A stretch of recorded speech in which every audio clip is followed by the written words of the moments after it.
Now, for more on Tuesday's outcome of U.S. midterm elections, I'm joined by VOA national correspondent Jim Malone. Jim, welcome back to Africa 54. Thank you, Esther. I mean, the emotions have been high for weeks now, and they're still high today. The Democrats take control of the House of Representatives. What does this mean for President Trump? Well, in the short term, it means that his agenda would have trouble getting through. He no longer has a Republican House and Senate. He has just a Republican Senate. But those numbers have been bolstered in the Senate by the election returns, primarily in Republican states on Tuesday night. So the president, there's kind of a mixed bag there for both parties. I think Democrats were happy to get control of the House, but I think there was some disappointment that they didn't do better in the Senate races. I mean, for our viewers, most of the times we've seen the president use his executive order to change policies and sign whatever he wants to sign, bills, you know. But so what does this mean? Will he be able to use that, or will he have to get the bottleneck with the House of Representatives now being controlled by the Democrats? Yeah, the question will be, is there any room here for bipartisan cooperation?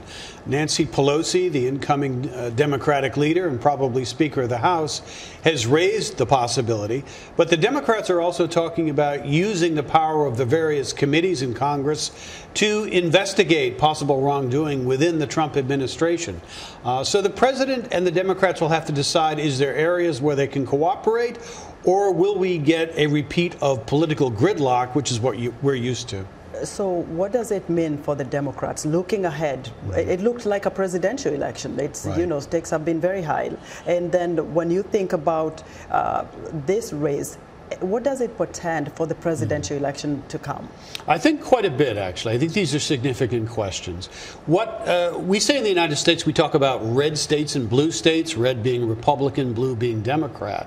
What I think the results on Tuesday show is the red parts of the country are getting redder, more supportive of President Trump. The blue parts of the country, the Democratic-leaning parts that gave them the House of Representatives, are getting more blue and more opposed to the president. We are a polarized country, and that polarization was confirmed with the election results on Tuesday. So what do both parties need to do looking ahead for the presidential election? Because like you say, they're polarized. Is there a middle ground where we can see Americans come together on issues? Some of that will be up to the Democrats in the House. Do they want to completely confront Trump in all ways or try to work with him? Maybe that would help the Democratic brand around the country. The president, though, has something to think about, because in the upper Midwestern states, Republicans lost support. Why is that important?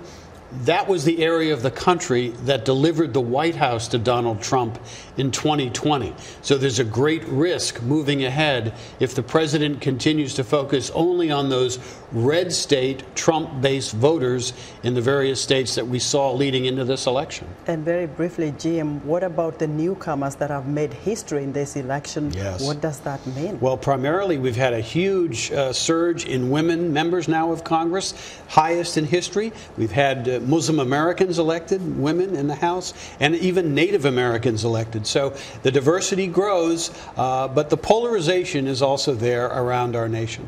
Jim, as usual, always great breaking down this political situation in the U.S. for us. Thank you so much. Thank you, Esther. VOA national correspondent Jim Malone.